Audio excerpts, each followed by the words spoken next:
line. Check the radio, pit crew is far from slow. The lights no longer yellow. Ready, steady, go. Crank it up. Oh, it's racing. Crank it up. Oh, it's racing. Crank it up. Oh, it's racing. Crank it up. Oh, it's racing. In love with the ride. Burning rubber smells real nice. Fuel it up once or twice. Come on, fast is the way to drive. Crowds all on their feet. Not one bothered by the heat. Imagine them in the driver's seat. Checkered flag would be sweet. Crank it up. Oh, it's racing. Crank it up. Oh, it's racing. Crank it up. Oh, it's racing. Crank it up. Oh, it's racing. Everybody get ready. On your feet. Here we go. 3, 2, 1. Crank it up.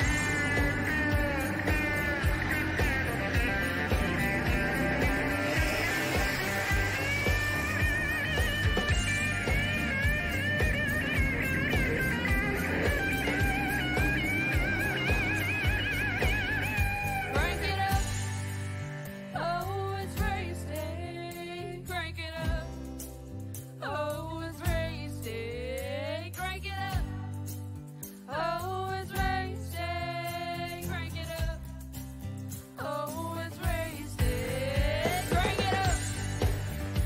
Oh, it's racing. Crank it up.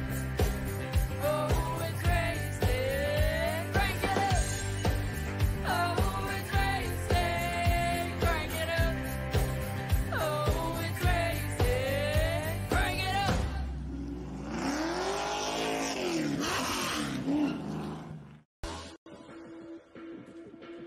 Redline Motorsports Media can help you fulfill all of your motorsports industry photography and videography needs.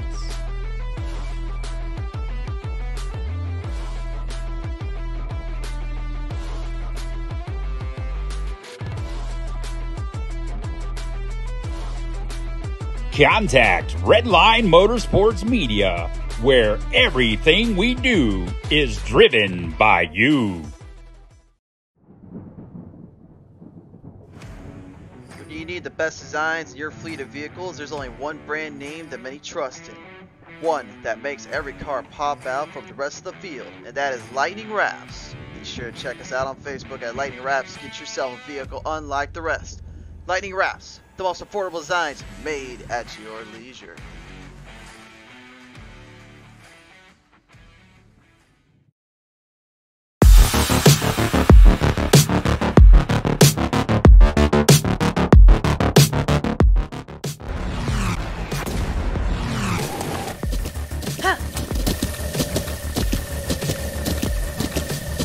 With the ButtKicker Gamer 2, what you see and what you hear is what you feel.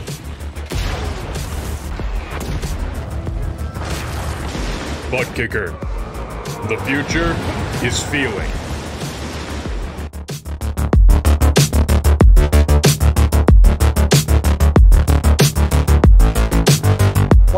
Better place to get your personalized hats, shirts, koozies with a quick turnaround on shipping all over the U.S. than the Green Door General Store. Be sure to follow us on Facebook to place orders and get specials today from the Green Door General Store.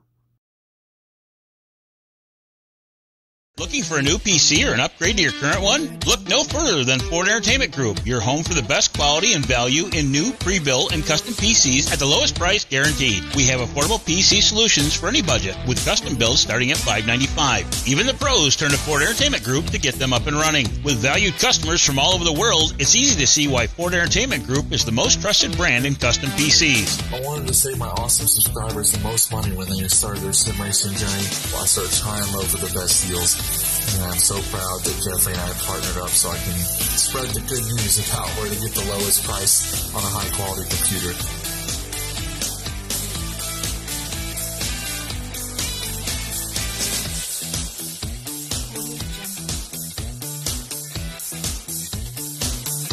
feel confident when buying from us with the FEG Satisfaction Guarantee.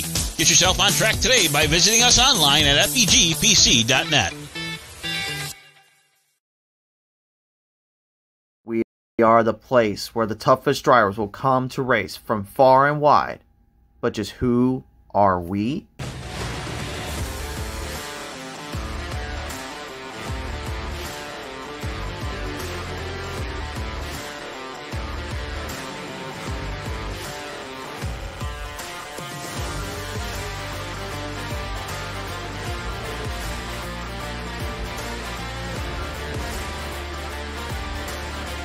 We are the Pit Stall Racing Series.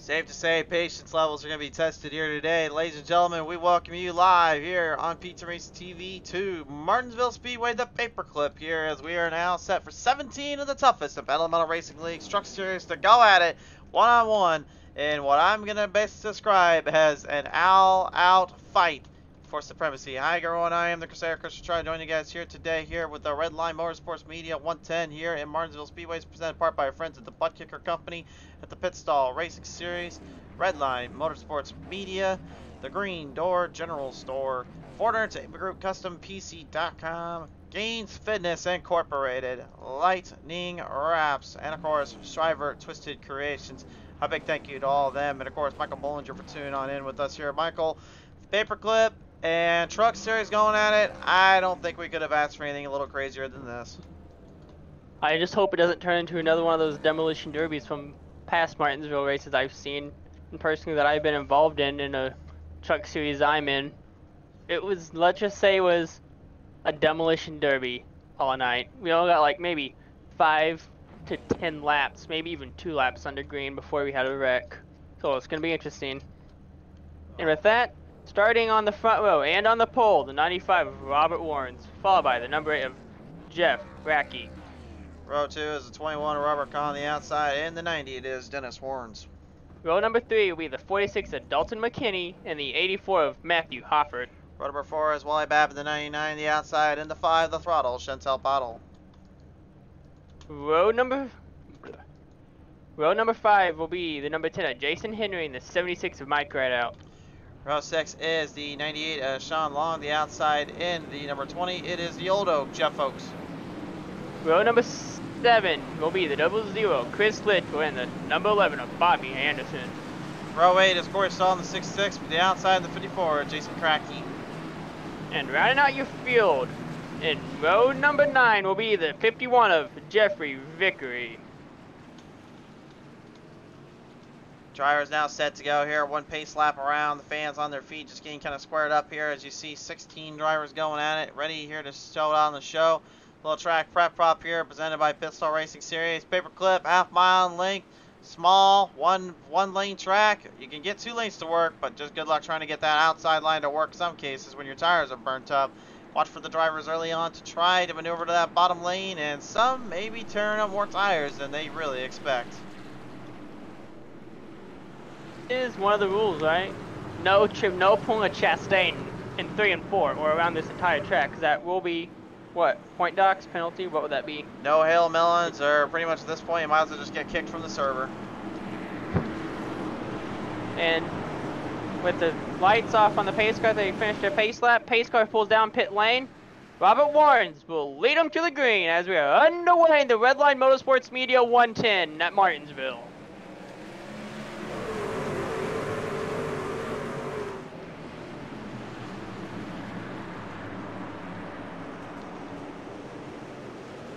Well, we got through the first set of corners, so that's already a start.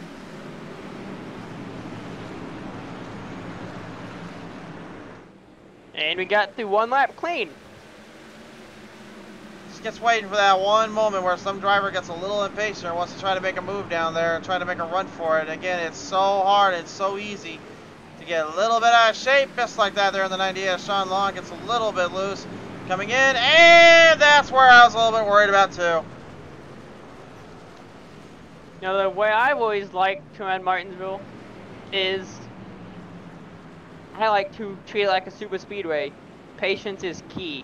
That we don't get in a mess like we just had for that brought up the caution. Well, let's take another look at that one here. Let's see what the heck happened there coming off that corner there. It looked like Sean Long might have got a little too aggressive for his own good. Presented by Lightning Wrapz. Here's your Pizza Race TV Instant Replay.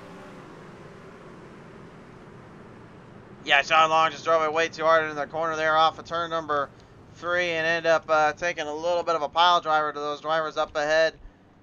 Kind of surprised that we didn't end up getting the iRacing caution down there. The Amex had a call for that one. Not too sure. Maybe that was just a little hiccup on iRacing then, but to me that was a pretty distinctive caution that should have flown there. I agree. It should have been a caution. But let's just hope we don't see an incident that turns this track into a parking lot like I've also been involved in before at this track. Or just like if you guys saw last Sunday at Chicago, how one little spin turned the entire track into a parking lot.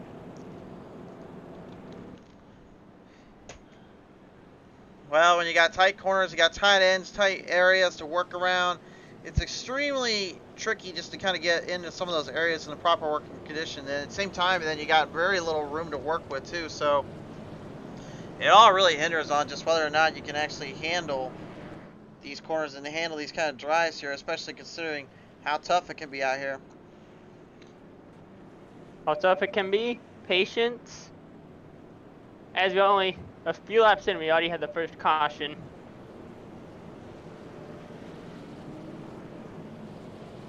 But I just hope this doesn't turn into a caution fest and we can get a few more green laps ran.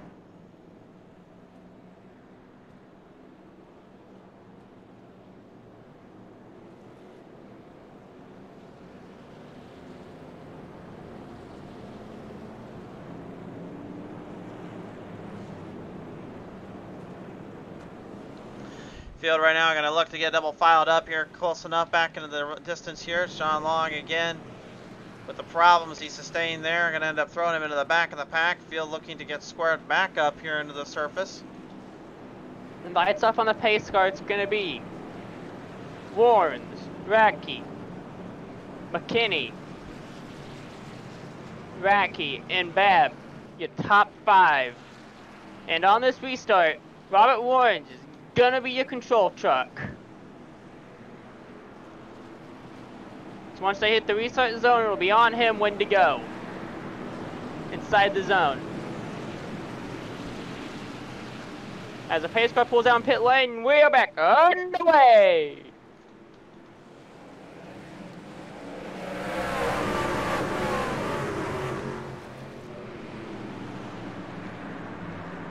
Pretty good launch off there for Robert Warnes. Racky probably going to try to get as close as he can to the inside lane, trying to skew himself in a bit, but there with the way these drivers are going to work their way around the track. Obviously, a lot of guys don't want to throw themselves into any messes or any bad situations right out of the gate. They want to stay clean as possible for the most part, because once you get into a little too close for one another, then it starts to become a wreck fest out there, and that's the last thing they want to do is tear these trucks up with only one instant repair they have at their disposal here. No. Now that's one thing I've learned. Be patient and try to stay single file. Oh! Well, so much for that.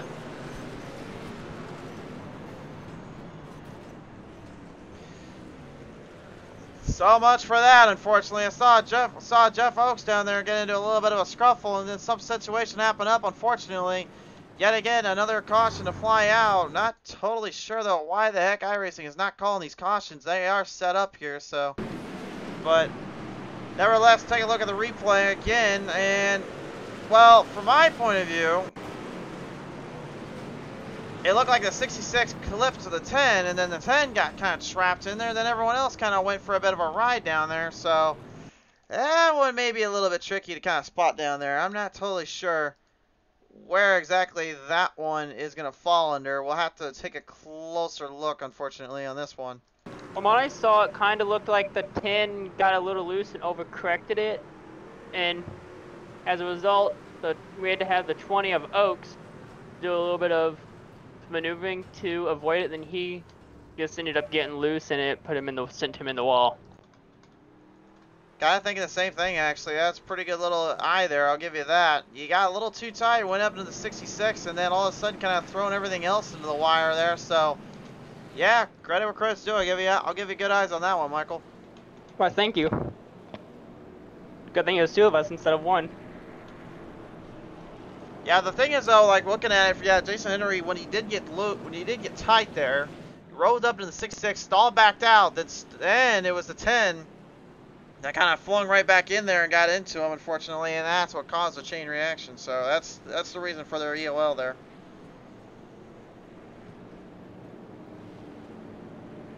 Well, now it's time. Let's get him set back up and get ready to run it again.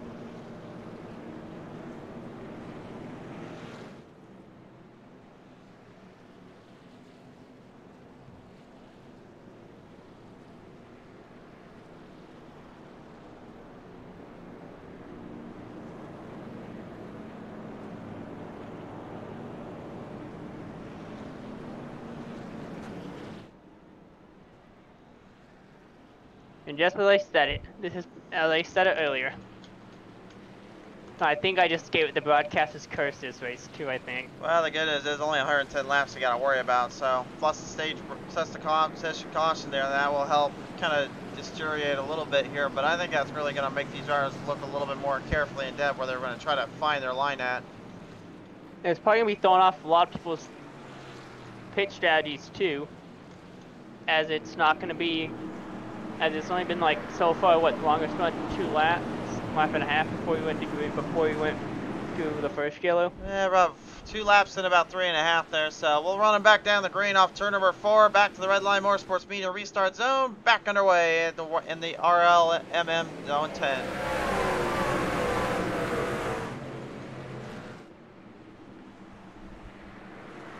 But now we're getting a good battle between Robert Warrens and Jeff Racky right now, but Jeff Racky has took the lead. But let's see if you can hold on to it, or is Robert Warrens gonna take the lead back? I think Warrens right now is honestly just trying to get that outside line to stay a little bit less in contention and really burn him off a little bit. It looks like Robert finally getting Racky to kind of back down just a little bit, tenaciously entering into that turn. He's got a good run on the entry, and that's where unfortunately Racky is trapped at.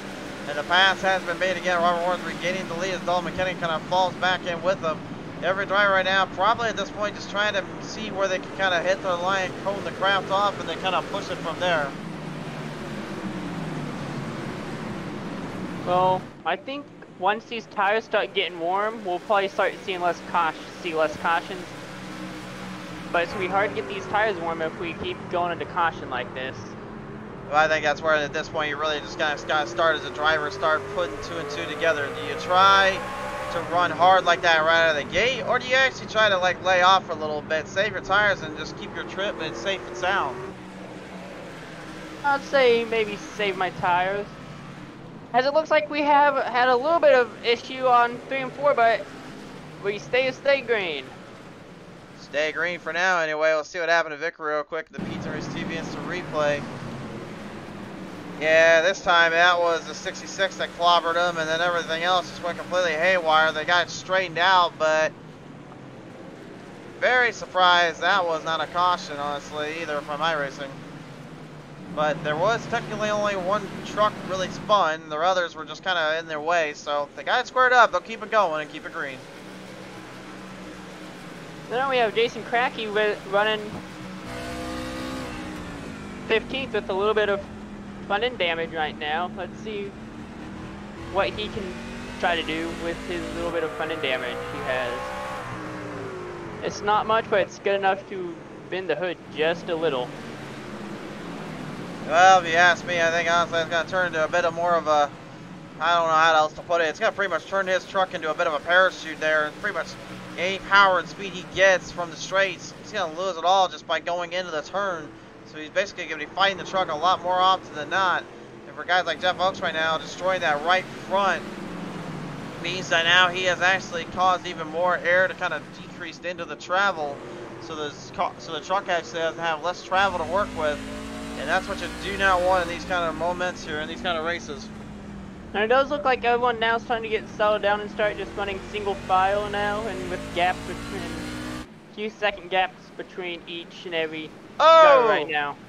Trouble off turn number 4, caution out on the track here. Oh no, look out, oh no, oh. Oh no, yeah, I just caught it at the very end. Ground crack, if he had troubles already, he's gonna have even more problems.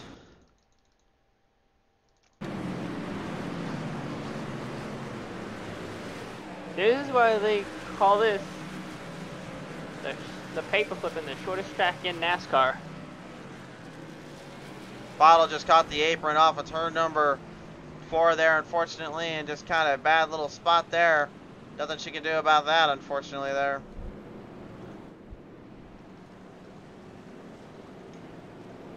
And just tries to save it, but ends up just clipping the wall and getting sideways after locking her tires. As she tries to correct it, we just see the 54 of Cracky just come in.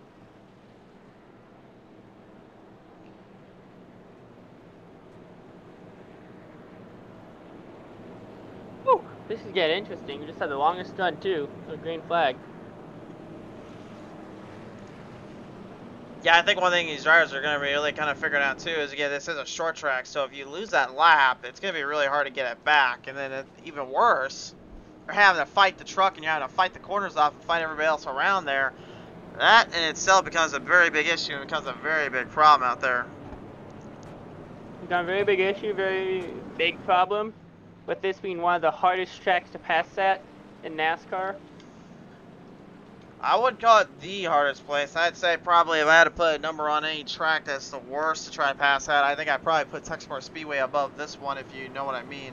At least this place, you can bump and run a little bit, get them loose, and then get them tight, and then force it up the run. But, or even you can get the outside line to work a little bit and get something going. But Texas, like a truck there with the airflow, the dirty air, as well as the fact that it's just extremely hard to make any runs there. That to me is like the absolute epitome of the hardest to do anything with in terms of passing and in terms of actually controlling the lines around the place. So that's where I kind of set my standards at. So how are we gonna handle with us being only a few laps short of the stage break? Do you think we're just gonna make this the stage break, or are you still gonna try to go to lap 30 with the stage break? They'll probably go to. I think if they go to lap 30 for the stage break, they're going to go for it anyway. So if they go all the way, though, they'll run it to the end. It doesn't matter at this point.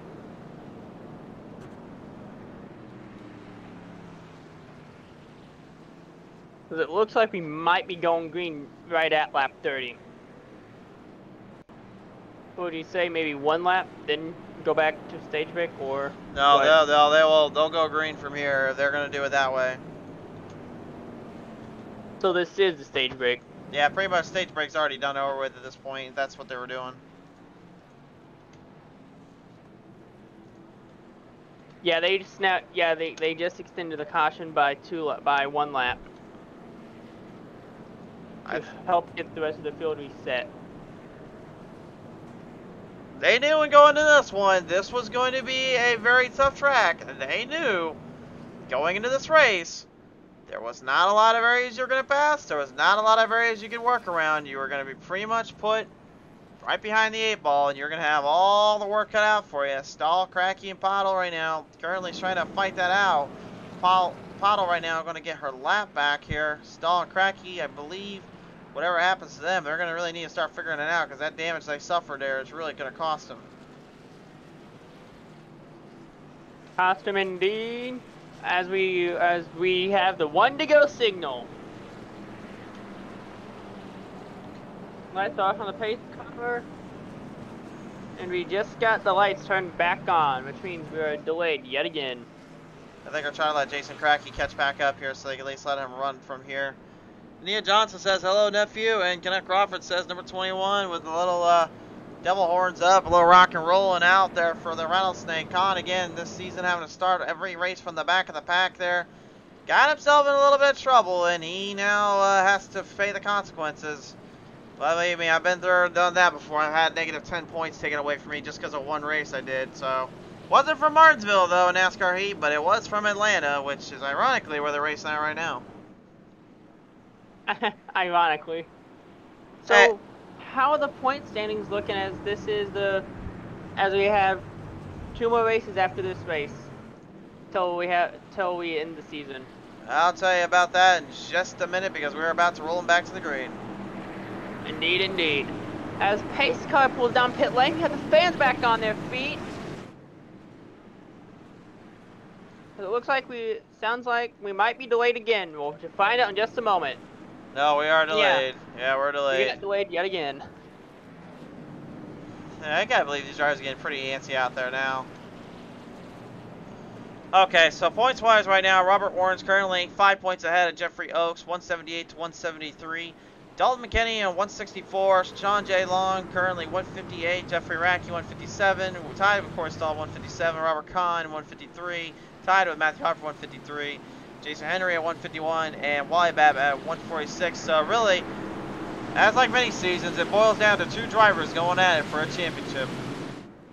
Well, the pace car pulled out just like 50 feet. And with him back off the track, we are back underway here at the paperclip. Yeah, Robert Warren's rocketing off right away, but we have Rackey trying to hold on for dear life.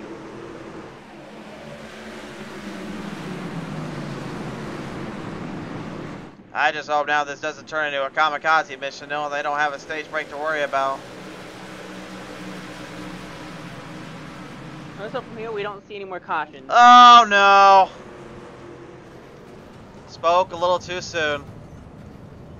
God cast his curse. Like I said earlier. I think at this point, I think we just need to stop trying to call it like it's gonna be, because we know it's gonna happen.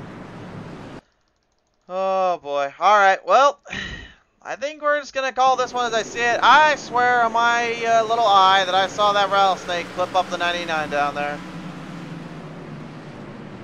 Yep, that one is on the rattlesnake. And boy, did he give us a pile up down there. All I can say is those race officials down there are probably having a field day with this one today. I bet they are. As soon as they push the button up in that flag stand, they immediately push the yellow button. Yeah, lap 34 here, spin on the 99, then everyone else piled up, and again, there's a whole bunch of them piling up down there. I mean, there was nothing they can do at this point.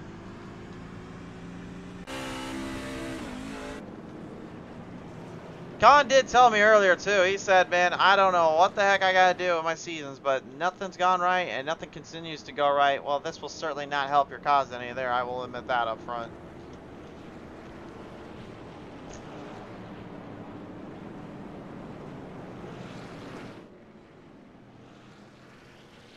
It looks like, from what I'm seeing, it looks like it might have been on both of them a little.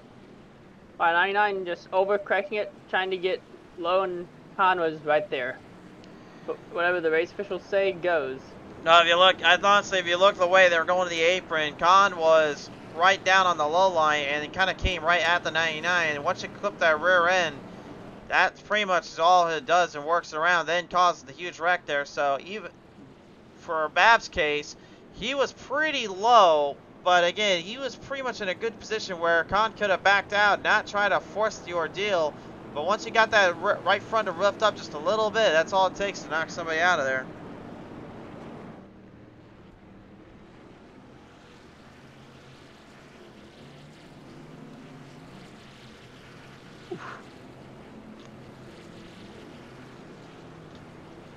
So in pit road, Pottle, Vickery, Anderson, Henry, and Con all in there, and as they're coming out now, trying to beat out the pace car. I think at this point they're all just trying to fix up as much damage as they can and trying not to use that 1 instant repair they got. Honestly, if they use that up, well, you might as well kiss this race. Anything hopes goodbye, because you're pretty much not going to have much of a truck left at this point. Now, if I needed to, I'd save my instant repair until my engine blows. Just take a minute every yellow flag and take my fast repair if I absolutely, positively missing a front end.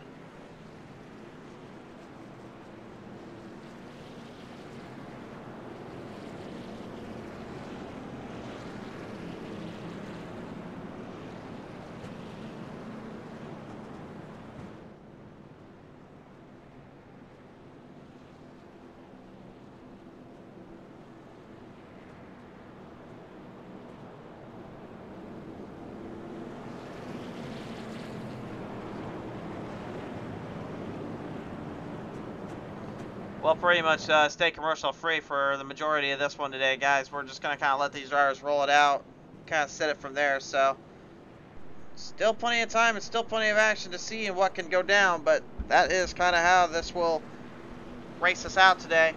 Got 40 laps now in the marker. Plenty of time to still be at it.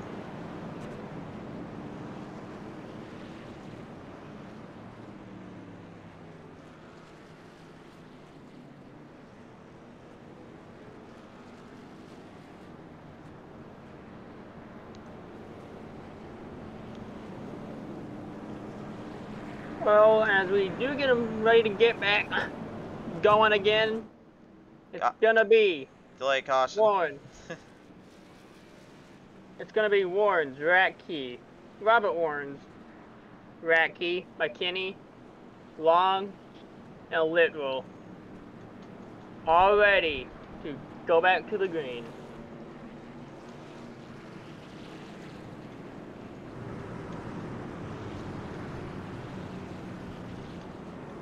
Still ready to hustle and back down here and stay at a double file up on the edges here. Every driver for themselves here. Cracky back on the lead lap now, so that should give him a bit of a chance here. We'll find out. As pace car did exit, it's gonna be Robert Warren's, the control car, yet again, as we're back underway at the Redline Motorsports Media 110. I'm surprised they haven't set these, race officials haven't decided to make these a single file restarts yet. You think for 1 second that single file restart's gonna be any better than what they do double file on this one? It might be with how we're seeing it so far. I would highly doubt that one on that one.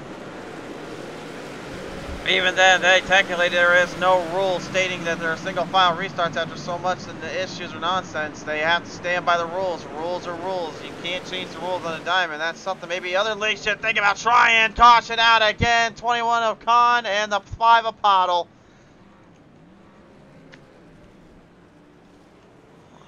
Oh boy. Alright. Well, let's go take a look at the replay.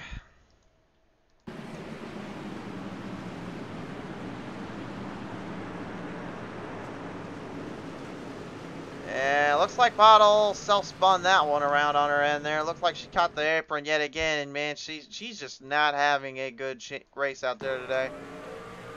It's ironic because in the late models division, actually, for the Pit Stall Monday Night Series, she was actually doing pretty good out there, and actually was hauling some tail out there, even kicking my tail out a few spots. Unfortunately, with the truck, though, it's a whole different ball game. As I've talked to friends of mine who watch the truck series, they say their trucks are a little more loosey-goosey than what you'd see in one of these Xfinity cars or these Cup cars. I think I'm starting to believe it, to be honest with you.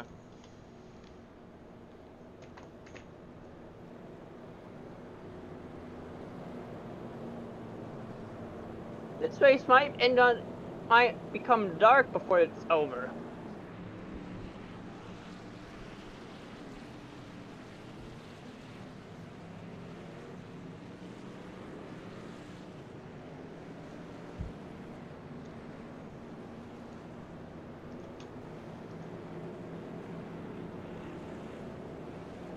Okay.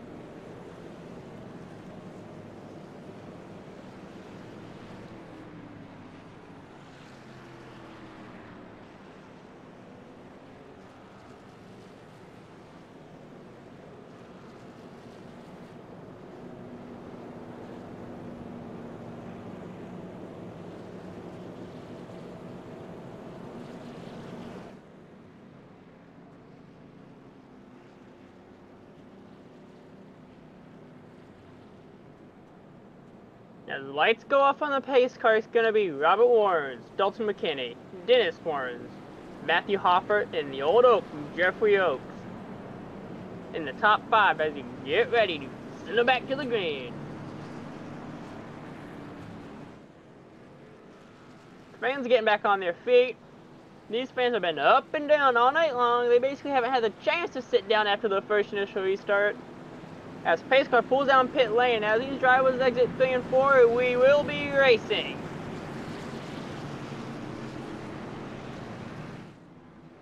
And we are back underway at Martinsville for the Redline Motorsports Media 110.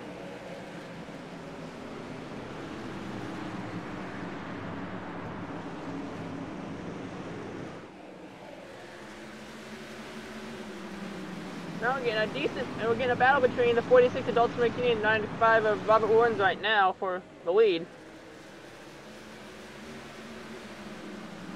Robert Warrens holding Dalton McKinney off ever so slightly.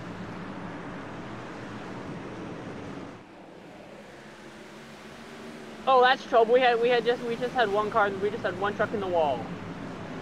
Off of turn 2. And we just had the 21 of. We just had the 84 of Hopper get a little loose, but he's still green.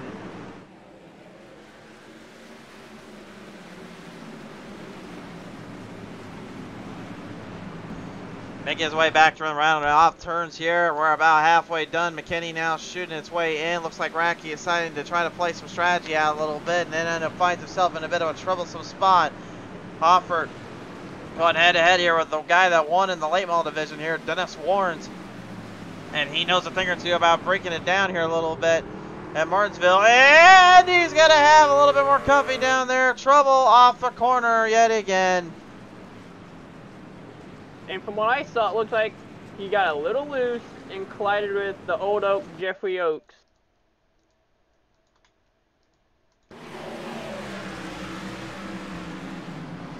Take a look at the replay here, and that one's close. Yeah, it looks like Oaks could have had something to do with it. Then it looks like Hoffer got loose on his own. We'll take a closer look here.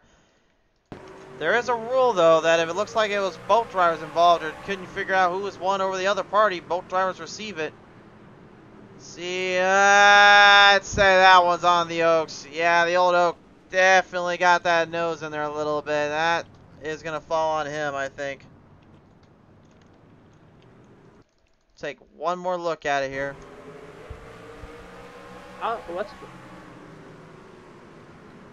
Well, he caught him right there in the corner, and you can see he just kind of barely rubs him, and then it just turns him enough, and that was all it took.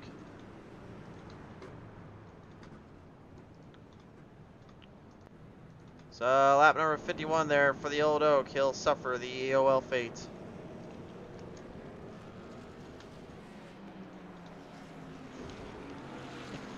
At least we're at 54 of 110. I bet these drivers are liking it where they probably won't even need a hit for fuel or maybe even tires at this point. I bet they're telling their crew chiefs right now.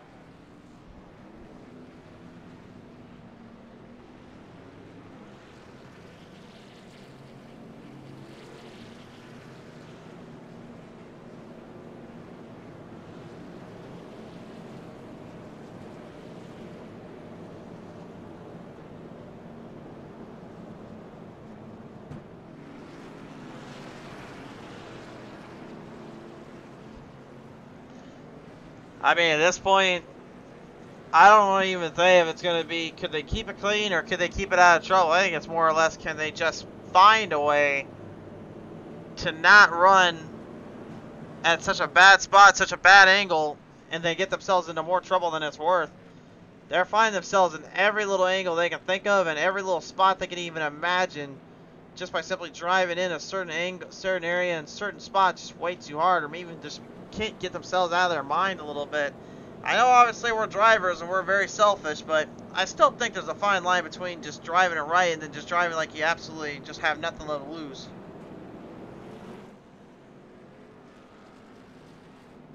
Yeah, that's why patience is a key at Martinsville and staying out of trouble. And with the red light on pit lane is now officially closed.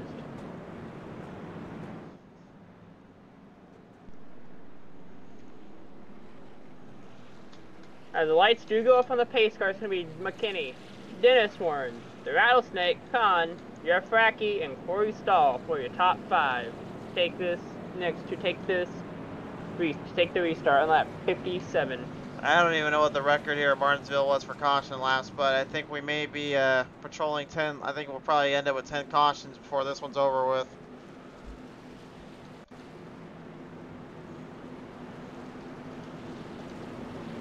With the pace car down pit lane, Dalton McKinney's going to be a control truck. And when he gets to the restart zone, he can go whenever he wants inside that zone. Dalton McKinney gets a good fire off.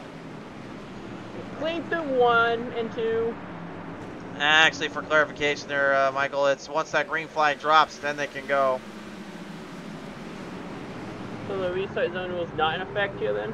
No, there ain't no restart zone effect in any of these races. It's as soon as you see those green lights pop on, these drivers can go. They have to wait and get it set. That makes it a little bit more centered, a little bit more fair and square for these drivers to have to work from. Obviously, dirt drivers know that doesn't exactly work out the best, but for asphalt drivers, it adds a whole nother layer and a whole nother challenge that forces everybody to make proper decisions at the right time.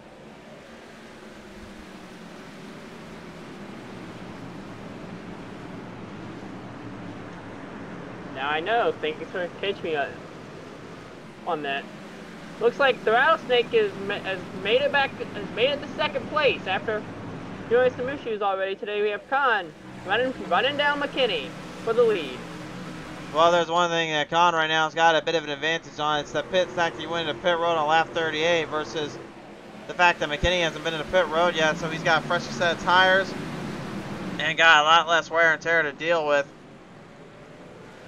I think that is going to come into play here too, with considering that McKinney's tires are going to be a little warmer than Khan's tires right now too, and that McKinney's truck has stayed clean pretty much most of this race, where he hasn't been dealing with any issues. Oh, and Dennis Warren's getting slapped up there by the number 66 of Corey Stahl right from turn number 3 and 4 there, and that is going to throw the caution out there. Dennis Warren's getting slowed up too much, and everyone getting slowed right there with him. Caution's out on the track.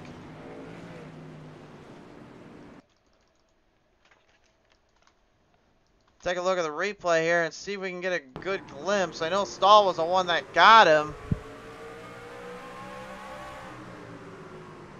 See right here, bam, there's the hit. Came to a dead stop. Trying to get it refired. And caution comes out because of it.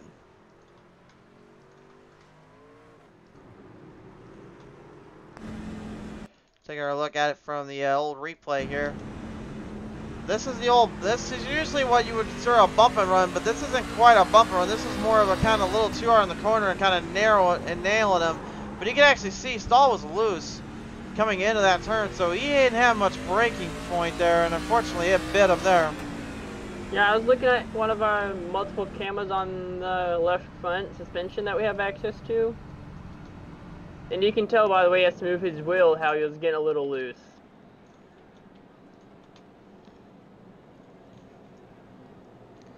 Well, send him to the back of the pack there. Unfortunately, if everyone gets that troublesome boot, they're gonna have to deal with it eventually if they do something like that situation happen. Well, as a good saying is for racing, rubbing is racing, trading paint is racing.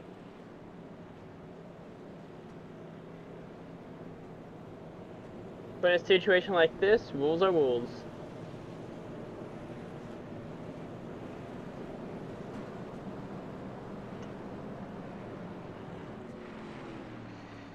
Now, had that stayed green there, it would have been interesting to see what exactly kind of strategy would have been kind of put up from Dennis Warren and Corey Stahl. Obviously, Corey, though, damaged badly on that right front. I don't know how much that's going to affect him here, but he knows he's in a bit of a troublesome slate. Dennis Warren's going to get a little bit of a chance to kind of recover from it, but it's definitely a long road to get through and to. Robert Kahn going to be your new leader as pit stops were made earlier. So Kahn probably trying to seize any opportunity or chance he can get at this point. With it being Kahn, Ratke, Bab, Long, and Literal for your top 5, I'm kind of interested to see how Robert Kahn's going to handle this restart with that little bit of rear end damage he has on his rear end, on his rear spoiler. That's all. It's not just rear spoiler. It's whole rear end. The back bumper's completely just caved in. Yeah, I see that now. This is going to be an interesting restart for Kahn as Kahn leads him back to the green for the Redline Media Sports 110. Kahn Media, my bad. Kahn didn't get a very good start there on that one. They got a better entry though than Ratke. Ratke couldn't quite hold him there. Ratke gonna have to deal with all the pressure there on the outside.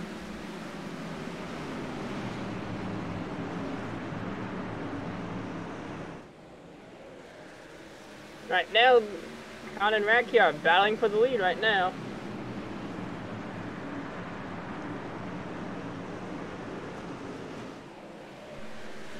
Battling hard for the lead and battling hard off the distance. McKinney into the wall protection. Stahl going to try to make a move on the inside and try to take control of that.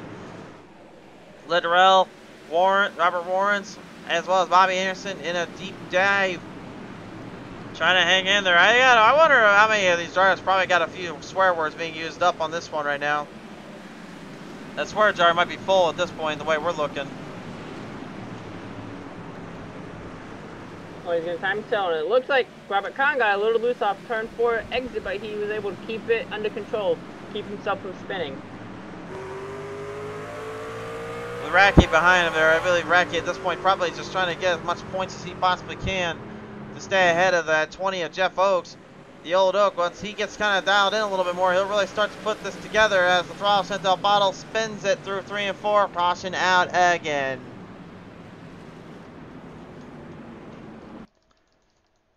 Well, I didn't quite get to see what exactly happened there, so may have been on her. Could have been a little bit of a battle between her and McKinney. Oh no, that's all on her. That looks like that's all on her. She just overdrove. And I get why she's overdriving some of these corners. Again, it's extremely frustrating because you just know as a driver, you're just trying to find that magic you had at in one race that ended up getting costed to you. And now all of a sudden you got this dilemma happening. It's just a complete travesty, unfortunately, that it's kind of happening. And I really am not sure how much of an update iRacing did with these trucks, but man, they did something with them.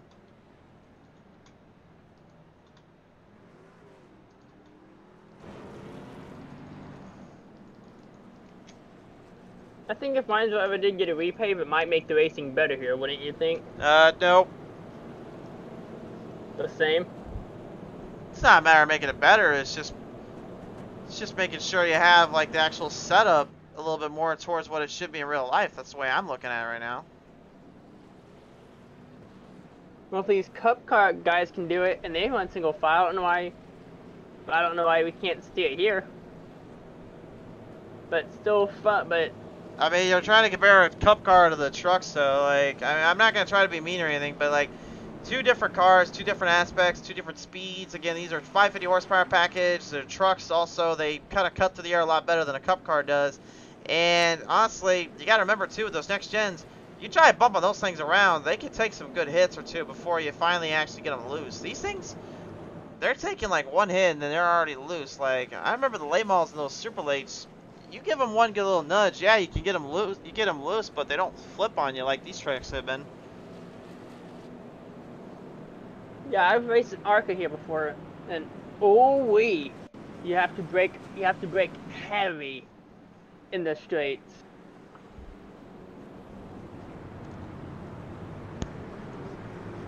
It's not fun. Well, we're about to find out what kind of fun they can create now. They've only got 35 laps left to go. Send it on down from turn 3. We'll see what happens from here. Indeed we will. Oh, never mind about that. We're going to stay under a caution here. Mike Rideout looks like he's trying to hurry back. Now, for the record at home, folks, there is a rule of thumb. the lucky dog, and then the one behind the lucky dog gets the waiver out. But anything else after that, and they don't get it. So that is the rule. That's how they play it out. That's how they've done this whole season. Again, being a short track, believe me when I say it, it's probably a lot more tricky and a lot harder to kind of get and narrow down everything that goes on until it's too little too late. Too little too late. Tricky track. Having a hard time staying on the lead lap normally. If we would see this thing out green, it probably would have been single file. As we are back underway. Motorsports Media 110.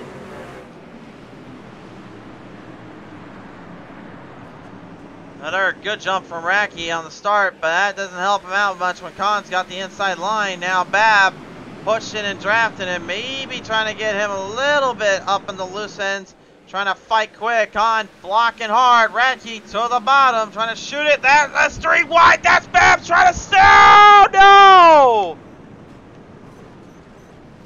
Oh. And I saw what happened as we switched cameras. It looked like we had a little bit of some loosey-goosey with the 99. Well, Bab can try to run away if he wants, but if that is what I think it is, he's getting an EOL for that one. Let's see real quick here, though.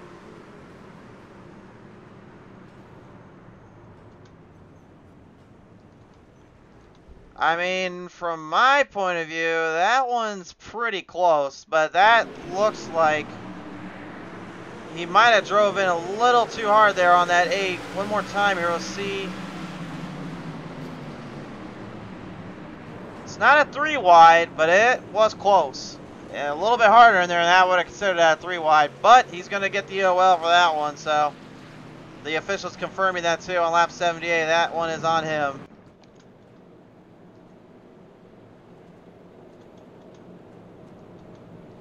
Tough break for all these drivers involved, having to go in and use another set of tires that they're probably gonna regret taking this early. But hey, when you spin, sometimes you lose all your tread and you'll have to go in so you don't blow a tire and spin out again.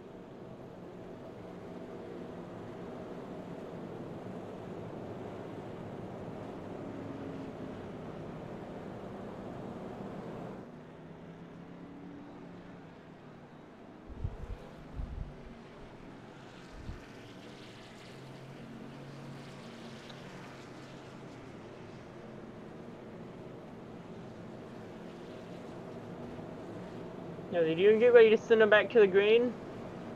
As we still have 1 to 2 laps remaining. With the red light on for the pit lane, it'll be Khan, Racky, Warnes, Long, and Anderson. Ready to fight it out. I don't even know what these drivers are thinking right now. All I know is they are pretty much at this point probably just thinking about the after party. This is not going to be a fun post-race meeting, I don't think. I don't think it's a meeting they got to worry about. I think at this point it's just a matter of just trying to survive. They just... Yeah, Racky, when he dove in there quickly, Bab followed him, but the problem is that he didn't have much room to work with on the 8. That's why the EOL went on him. So when you clip up and get that close and that tight, there's not much you can do. You pretty much got to kind of suffer the consequences. And Oaks ended up kind of getting trapped in there between. So that now shifts everything back up with Robert Warren, Sean Long, Bobby Anderson now moving in. And now let's get this Redline Motorsports Media with 110 back underway. Yep, Martin.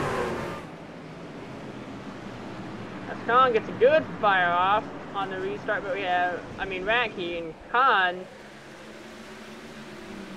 trying to fight him again on the low line, but Racky was able to hold off Khan on the restart. Racky this time around will take the race lead away here. Robert Warren's now looking to try to close off the gap and trying to close in and get him. Racky again, pretty much at this point of the season, needs any kind of work around, any kind of work he can get into this truck. So close to being up there with the top spots, but Warren's right now currently Leading off the gaps, leading out the business here. Robert now going to deal with Con Warrens, I should mention. Oh, man, now hold on there, stall, hold on. Stay green, boys and girls, stay green. Don't do it. Oh, man, it's all over the place down there. They're staying out of trouble mainly. Oh, my goodness. Oh, boy. Littorell and Jeff Oaks down there in turn number 3 and 4. 2 going head-to-head there. Littorell getting out of it. Oaks back in the gas pedal, trying to save it a little bit. These guys, at this point, I think have just completely lost it. And now again, a battle between the 51 of Vickery and the 11 of Bobby Anderson right now.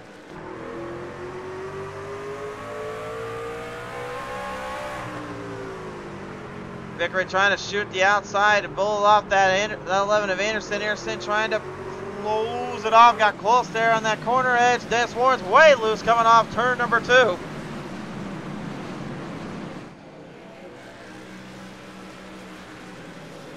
And I don't know how the heck that 5, this entire race, has spun out as much. Oh, yeah, there's trouble. There's trouble. Corey Stahl there on the front straightaway. Mike Wright out in the 76 right in front of us here, too. Did I say we were going to get 10 cautions in? Yeah. Well, I hate being right sometimes. Are you at 10? Yeah, this is literally number 10. What's the record for the entire, for league? What's the league record? I think it was like 16. Okay, that one's a little tricky to tell here. We'll take one more look at it. It could fall on both drivers, though. Let's see. I think I see it. And just, it looks like we have Bab trying to come up early out of the turn. He comes up too early and he just gets flipped by the 66 of Stahl.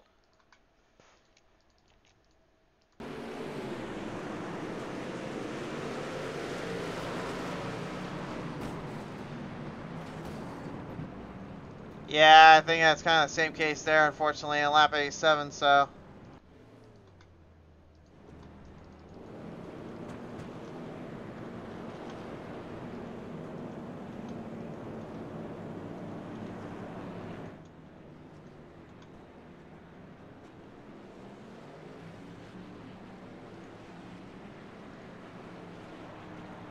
Some of these moves here too are just so hard to call because honestly you're literally like looking dead on, just trying to find every little spot, every little angle that you can hit with, and some of them can be pretty tricky, especially when the old iRacing netcode / Switchcraft for Gremlins, as I've nicknamed it, decide to come out and have a little fun with this.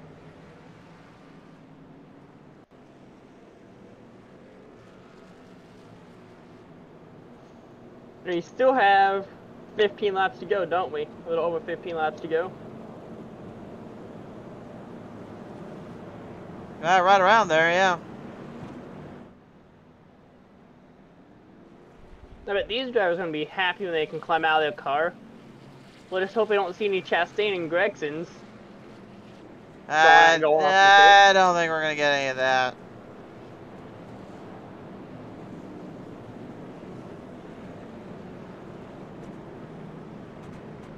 Neither do I.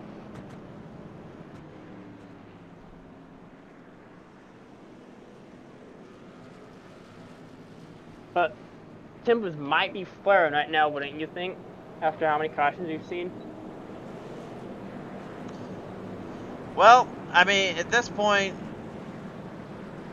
they're going to have to start kind of putting 2 and 2 together. They've got to try on a whim and try it on a time to make things work when they need to and making sure they don't get too out of hand here. But at this point, it's really all about survival.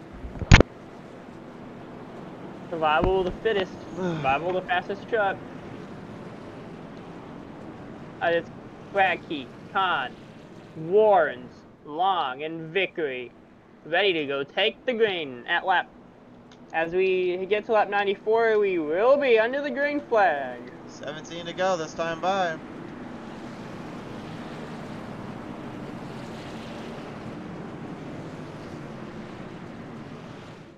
And we're underway yet again for the Redline Motorsports Media 110 at the paperclip.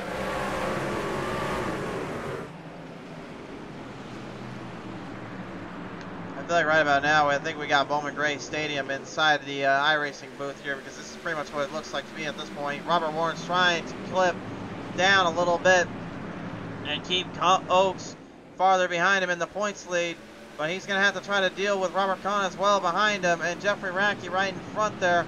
Fields trying to mash the gas pedal up. Warren's got a little bit tight there. Oh no, not again! Trouble! Trouble! Trouble! Not again. Alright. Well, as usual, we gotta go look at the replay. See what happened here. Okay, so Khan got the 95 there. And then Sean Long got clipped there.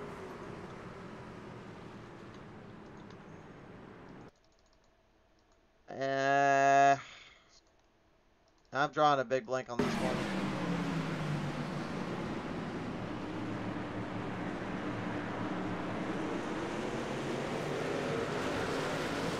So am I.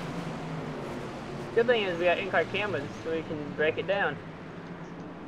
It's not even a matter of that. It was just the 98 slowed down a lot. Bottle had no idea how to slow down from that angle. I mean, there's, I don't know. That one's going to need reviewed. I'm throwing my hands up in the air on this one, guys. That one's getting reviewed.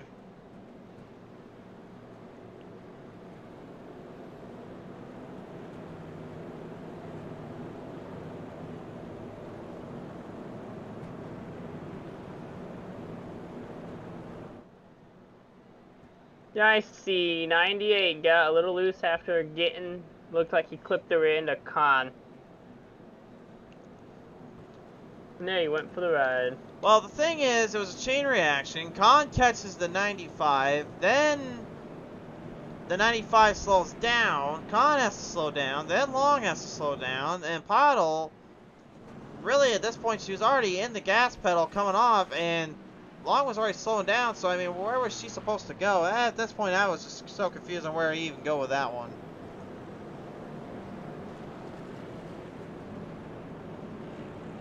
So, like I said, I'm throwing my hands up in the air. The admins can review that one. That one is not going to be the something I'm going to judge on the official side there. So, I don't know, Michael. You be the call on that one. What would you decide on that? Same thing. I'm not seeing what could have happened. It could have been anything from what you all broke down. But I feel like that's something that might have to be broke down by the race officials in post-race and stuff. I think if anything, they post-race wise, they judge it. I would say probably whoever started the chain reaction, which would have been Khan, would have been what normally would have been the situation. Because Pottle, again, you look back at that footage, she had no time to brake. There's nothing she could do. So at that point, it was any other time though. You entering in the corner, yeah, enter in the corner. That's a different story. But I don't know. I think Martinsville's even now starting to drive me a little bit loopy. So 11 caution, 11 laps to go. Let's see if we can finish this race. Rackey, Warren, Vickery, Kahn, Pottle.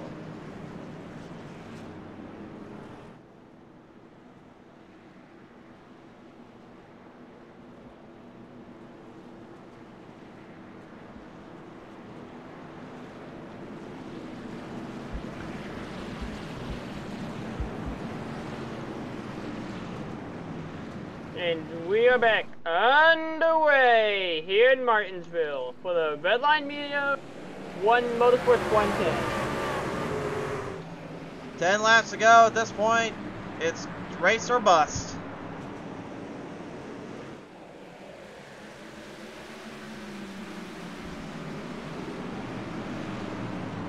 Rackey's trying to hold off Robert Warren's and Vickery right now. Oh no, trouble again down in the corner. Now this way, all these drivers are starting to get too aggressive now, knowing there's not much time left to try to get up front. At this point, it's really now just become a suicide mission at this point. But if we think about it, our pace car has led the most laps today. Yeah, pace car wins this one, ladies and gentlemen. If you had your bets on the pace car, congratulations, you won just about $20,000. Well, judging by that one, I'm going to say that was probably Jason Henry there entering into the corner. So we'll take one more look at it, though.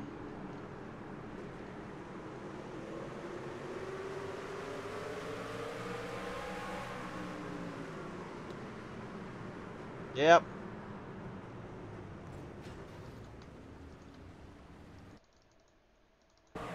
Whoa, race fans, you guys are getting all of the action tonight. Well, boy, are they. These race fans haven't had the chance to sit down from their first initial restart. Or had the chance to use the restroom or anything, because this has been a restart like every 5 minutes. Yeah, at this point, it's pretty much turning into Bowman Gray Stadium at this point. And for the record, I love Bowman Gray for the fact that it's pretty much what it is emphasized to be, but Martinsville's not exactly that, so.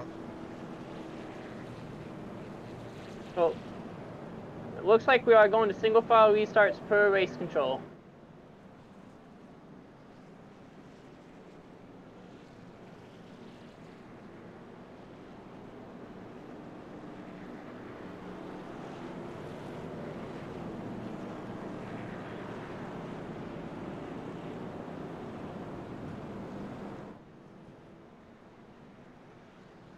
Brent Lowe says, good evening, guys. Hope you all had an amazing day. Brent, thanks so much for tuning in, bud. It was not too shabby a day, buddy. I'll tell you that much. And, yeah, they're still going to double the file. They're not changing that. Looks like they decided last minute to change it back, because earlier I heard them talking about it. They did, and now it looks like they decided to change it back to double file. It's going to be Ratke, Warrens, Vickery, Puddle, Khan.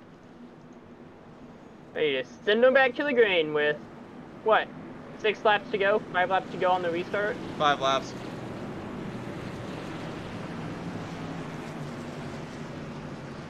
And we're back underway for the final 5 laps here at Martinsville for the Redline Motorsports Media 110.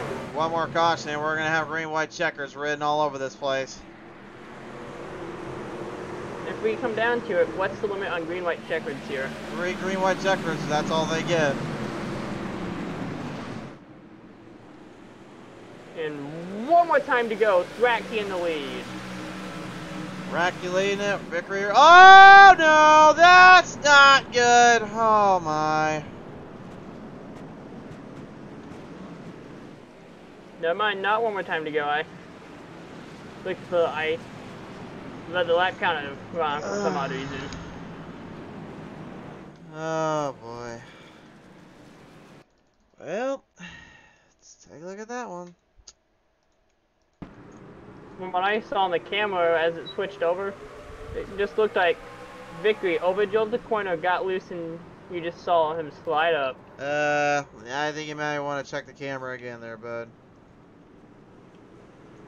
Yeah, this is what I saw as it switched over to the turn 2 exit camera. I can tell you from my camera angle, that was definitely Robert Warrens that decided to drive in a little bit harder. Obviously, he's trying to battle for position, but a spot like this is definitely not an area you want to be in.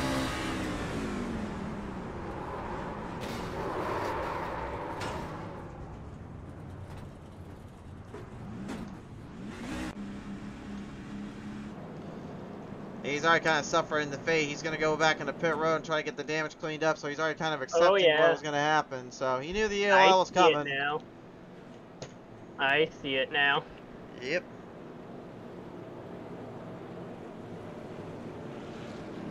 Yeah, I was just going off what I saw on the initial, from what I saw as the camera switched over.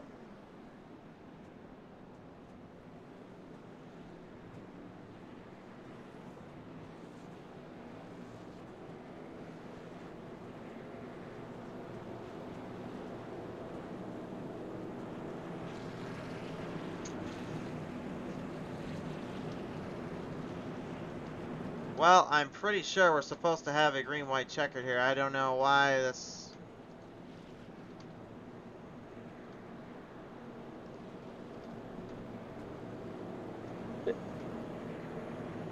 There's no... Apparently there's... I'm not seeing anything about green-white checkers.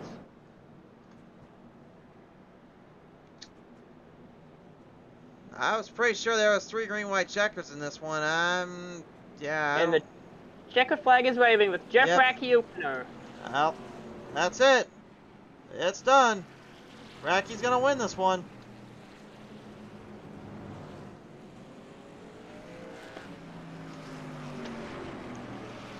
And he is the race winner of the Redline Motorsports Media 110 here at Martinsville.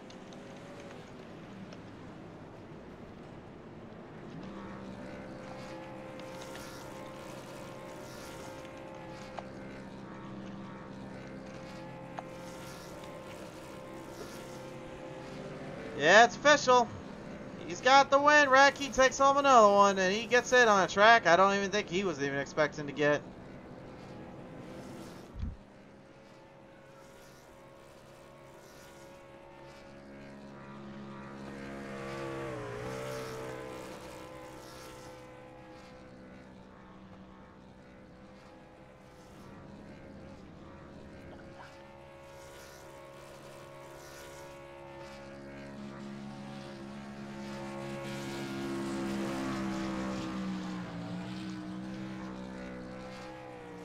Well, here's the results.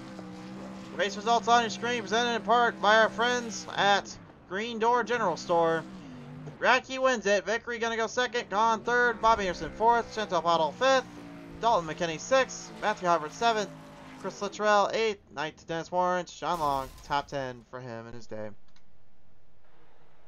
Corey Stahl, 11th. Jason Cracky would follow in 12th. Jeffrey Oakes, 13th. Jason Henry, 14th. I read it wrong. That's alright. We'll just kind of move on from that, bud.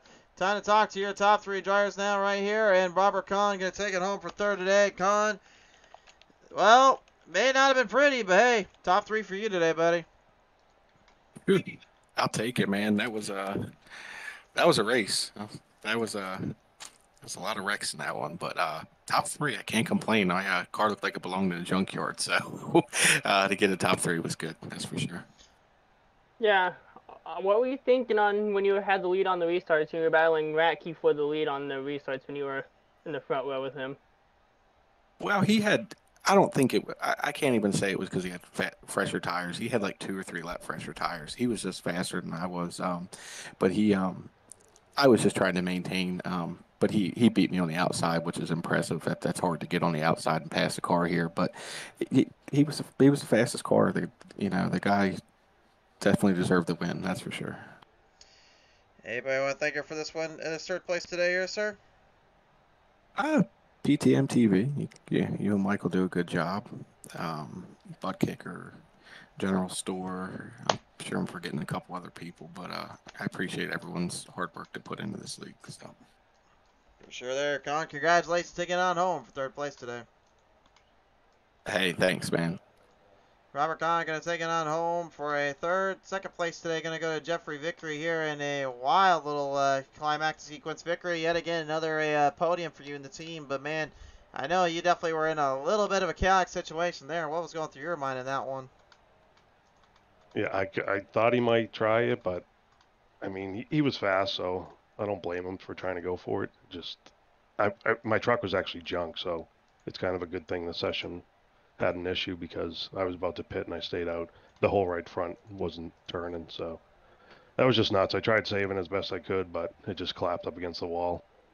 So throughout the race, what was going through your mind with all these cautions? What were you thinking about with your pit strategy going into the race with all these cautions?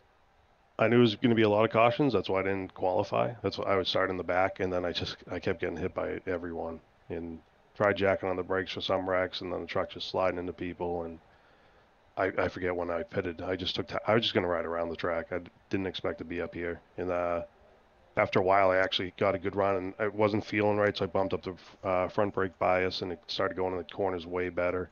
And then I started moving up. Well, then, Dow, you're taking home second today with a tore-up truck. You want to thank her for that? All the guys, Threat Level Midnight, you guys, the broadcast, all the sponsors, all the admins that run the league. We appreciate it. It was a little stressful night, but at least it's over with, and we have some better tracks to look forward to. For sure, you're telling me there, Vickery. And nevertheless, congratulations to get on home for second place. Thank you, sir, and congrats to Radke. Ladies and gentlemen, second place finisher, Jeffrey Vickery. Finishing it out, he just named him off. Ladies and gentlemen, it's your winner, Jeffrey Radke, and taking home a solid one here in what I could best describe as basically an all-out fight. Man, I gotta believe you were hanging in there with this one. Yeah, that was tough. The fuel strategy kind of threw a wrench in everything. I wasn't sure when to make my stop. I knew I had to make at least one, and then fighting through the track position. Luckily, when I pit, a bunch of other cars pit at the same time, so I didn't really lose too much there on that. So going throughout the race, when you on the initial start, were you hoping for a lot of cautions, or were you just going to play it by how the race was playing out and pit when you needed to pit? I was hoping we were going to get spread out and get some green flag runs. You know, Martinsville is such a rhythm track. Once you get into a nice rhythm, you can really start picking cars off. But unfortunately, it's either one way or the other. You either get cautions or green flags. And tonight, the pace car led the most laps. Well, I don't have to travel to many states this time around, Radke. Who do you want to thank her for bringing it home in Virginia? My wife, as always, she lets me do these every week. You guys for putting on the broadcast in the league, all the sponsors of the league, and all the guys over at Threat Level. They're a blast to run with every week. For sure there, Radke. Congratulations, bringing it home to Victory Lane. Thanks. Have a good night. Jeff Radke, ladies and gentlemen, your race winner. And, well, once again, another one in the books there, Bollinger. What did we think about this one?